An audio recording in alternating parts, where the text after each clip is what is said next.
The Hunter, Part 2, by T-Stash. Entry 3. Scotch's attempts at finding a way out was fruitless. The way we came in was the only way out. Our best chance was to find somewhere to hide deeper in the cave, going around her, praying she passed us. After descending roughly 30 yards, the light from the fire brightened, reflecting off the glistening cave walls. I don't think she noticed us, yet. At least. We slowly walked backwards, keeping our eyes on the growing light. My foot stepped on something slimy with a crunch. Before I knew what happened, I fell, slamming onto my back. The sound reverberated throughout the cave. A playful giggle came in response to the sudden sound. In the time it took me to get back up, the woman advanced enough to see us.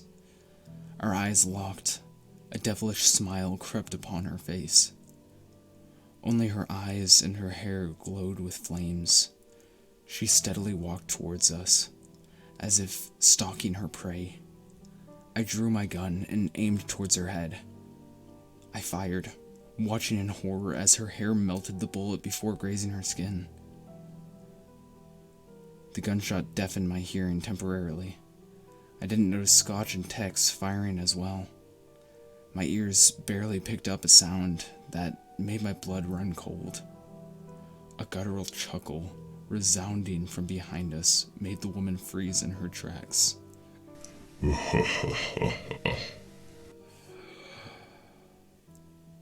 Her smile disappeared. Her eyes now filled with fear. Her flames began to dwindle.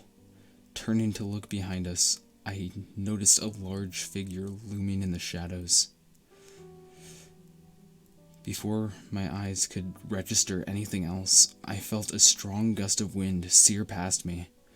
Turning back to the woman, the large being now clenching their hand over her throat. In a desperate attempt to free herself, she scorched his arm. A loud snap was heard. The flames now gone, her eyes empty, faded as if the night sky overpowered her star-like eyes. Her body was dropped unceremoniously to the floor, joining the Wendigo body parts strewn about. Only then did we notice the several limbs littering the floor. We discovered the source of the foul scent, the decaying remains of the Wendigos. They were torn apart, as if by the teeth and strength of a powerful beast. The calm breaths of this beast drew my attention. To my amazement, he spoke. The scent of gunpowder and blades. Hunters, I take it. Interesting prey. You may be challenging to hunt as these beasts were.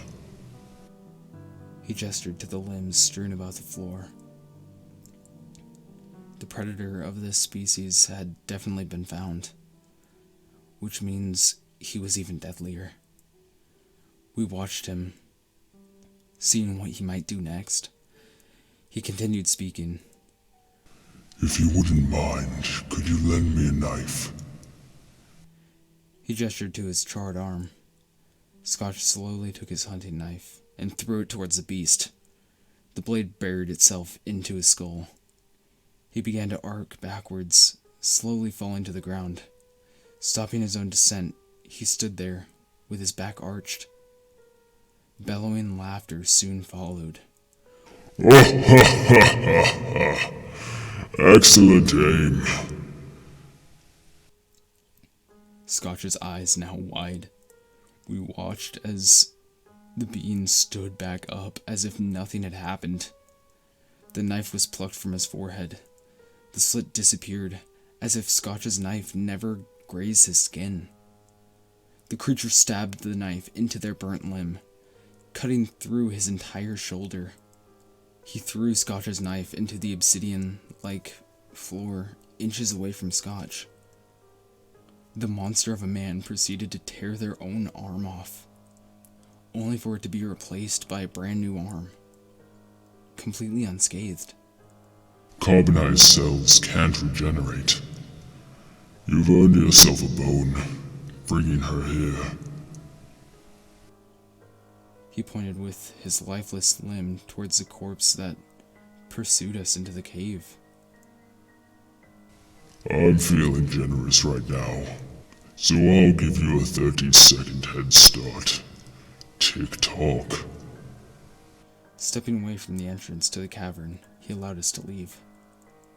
I sprinted out of the cave, looking behind me to find Tex throwing a grenade into the cave, with Scotch in tow. The trees, grass, and leaves surrounding us, once pure white as the snow that surrounded it, now blackened, burnt to ash. 28 seconds had passed. There were still several hundred yards ahead of us before we could reach the village. 29 seconds. What good would the village be? It's not like they could stop whatever pursued us now. 30 seconds. A familiar gust of wind flashed past me. Before my eyes could register the figure before me, I was sent flying backwards. My back collided with Tex, who in turn smashed into Scotch, knocking us all to the ground. The impact was lessened for me, whereas Tex and Scotch were knocked unconscious. I tried to stand back up, only to be shocked by the pain my body was in. Looking towards the direction of the village, I could clearly see the massive being. They stood at 7 feet, long, black, disheveled hair atop their head. Their physique could make even the strongest of men quiver. Their eyes glowing blood red. His skin looked as if it absorbed nothing but darkness. Smiling sinisterly, his voice sounded almost bored as he spoke. Shall you provide me an actual challenge before I tear you apart? Time began to slow down tremendously as I witnessed this creature posing to take my life. A voice began to ring in my head, as if it were a forgotten memory, buried within my subconscious. No, no, no, no! Before his fist could collide into my face, a golden barrier manifested into existence before me. Halting his fist's path, he was flung backwards before forcing himself to stop due to the momentum. A look of confusion overtook his face, slowly becoming wrathful. What? How? How? He leapt towards me, being met with the same result. His barrage of attacks didn't stop, each attempt increasing in ferocity. How? Why? Why you of all people? Why did they choose you? Tell me! I slowly raised my fists, not knowing what else to do. Preparing myself for his next strike, I stood up, tolerating the pain in my body, waiting to time my strike with his next move. I said, quivering. I was the only one who listened, so I helped. I had no idea what would happen. Thrusting my fist forward, a spherical barrier formed around my clenched fingers, colliding with the being. Energy rippled through his face, flinging him into the distance towards the mountains. The force popped my shoulder out of place, making me fall to my knees from the collection of pain. Turning around, I noticed both Tex and Scotch staring at me, their eyes filled with confusion and slight betrayal. Wordlessly, we made our way to the village. Entry 4. We returned to the base. I'm not allowed to call it anything else, apparently.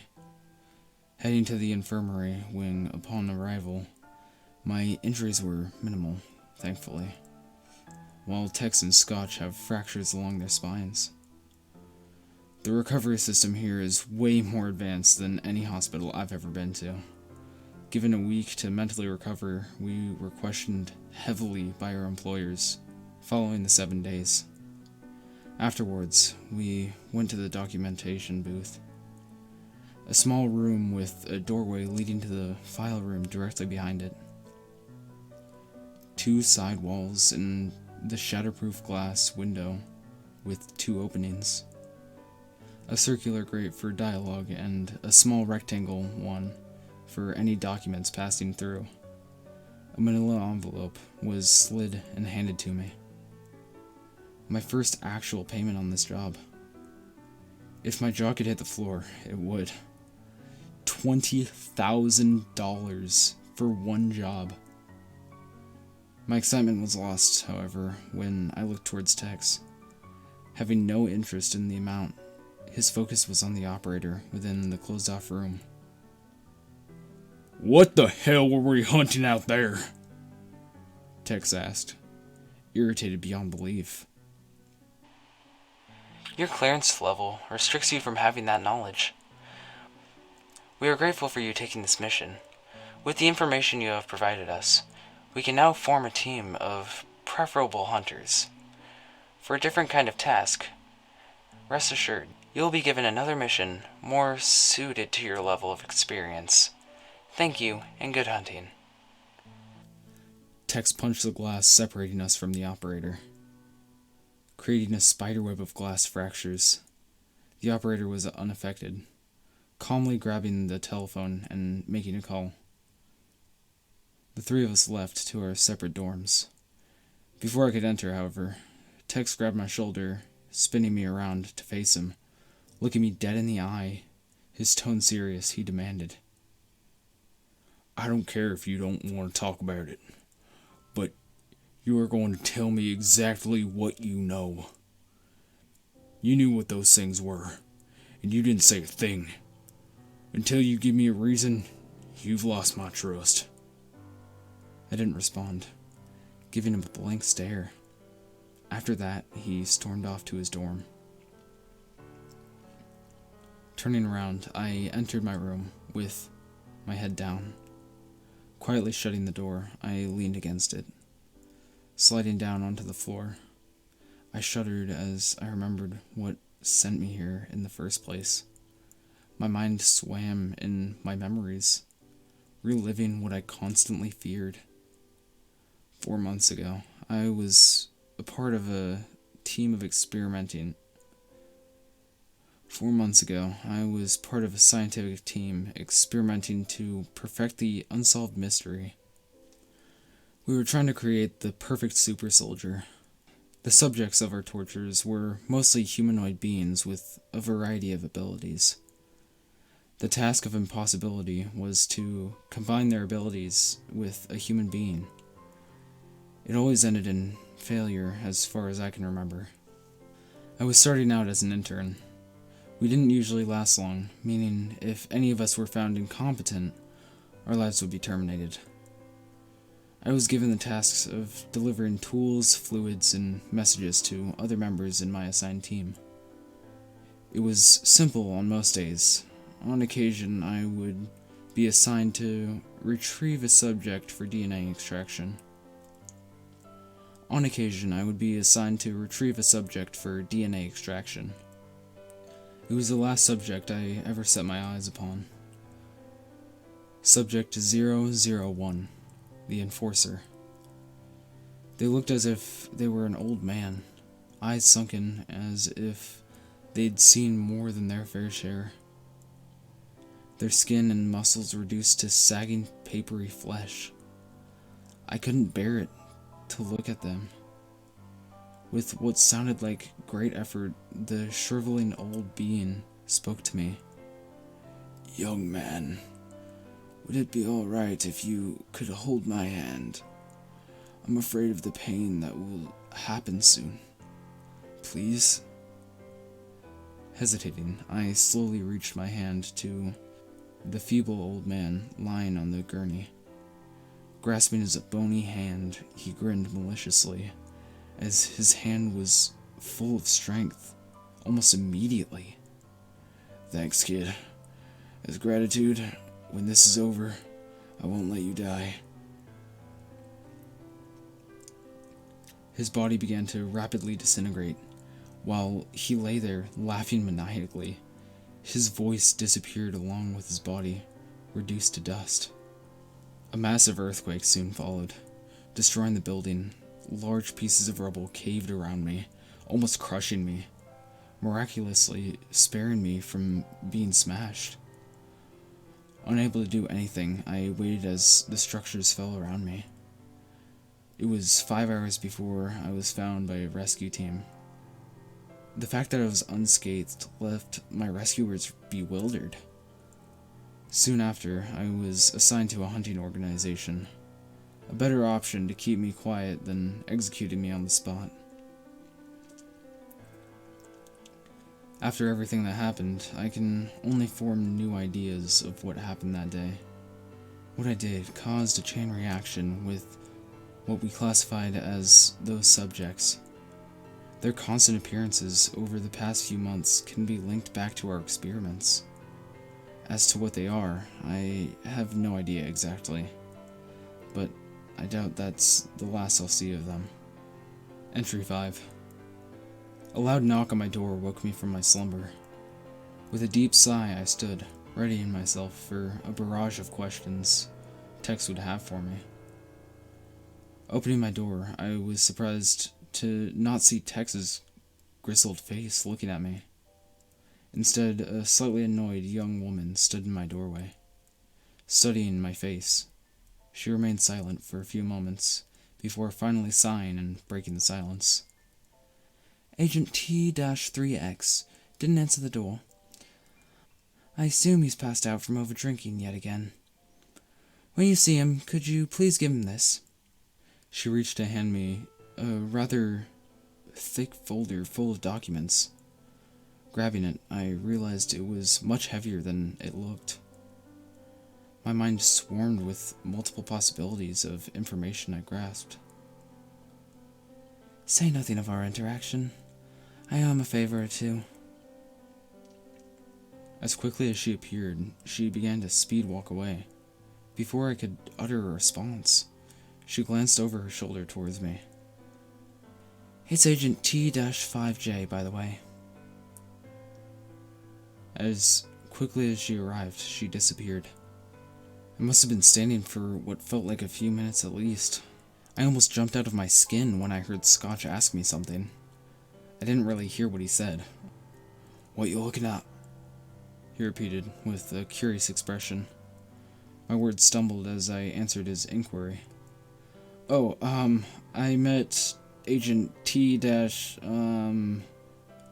Scotch put his hand up, stopping my failed attempt at an answer. He began to ask me about who I just met. Was her hair red with white tips? I nodded. 5'5". Again, my head answered him. A devilish grin spread across his face. Did her eyes seem to glow like amber jewels? Who is she? I finally asked him, getting flustered at his barrage of questions. The grin never leaving his face, he answered. Agent T-5J, or her more notorious name, Arachne. She doesn't really open up to anyone. Anyway, I'm here to give you this. Scotch handed me a thin file. I officially give you your second mission, he said, with a hint of sarcasm. What's that you're holding? Scotch gestured to the thick bind of files I held. I responded to his question. It was given to me by T... you know. She said she owed Tex a favor or two. Scotch raised his eyebrows, giving an impressed look. I handed it to him, presuming he would deliver it to its intended recipient. Sarcastically, Scotch retorted, Apparently he has better game than I first took him for. Speaking of Tex, don't try to bother with him or anything. He usually mourns when he's not hunting. We'll see him on the plane. Sure enough, he was in his seat waiting for us. Tex didn't say a word. I assumed he's still angry that I hadn't said anything to him. Scotch slept through the flight, my nerves wouldn't let me rest. So I decided to read the file I was given. An endless tsunami plagued the shores of the main continents, the worst being in Florida. At the same time, winter didn't seem to let up at all, constantly releasing its flaky downfall. The buildup of snow was getting out of hand. We were tasked with finding the source of the oceans and nature's wrath, and reporting back to our employers. I don't know what we were going to find, but I hope it won't be like what happened not too long ago. Until the next entry. Hey guys, I just want to stop by and thank you for watching yet another creepypasta. I hope you guys enjoyed these narrations. I've been trying to improve the quality of all of them, and I really appreciate you guys watching them. I'll see you guys in the next one.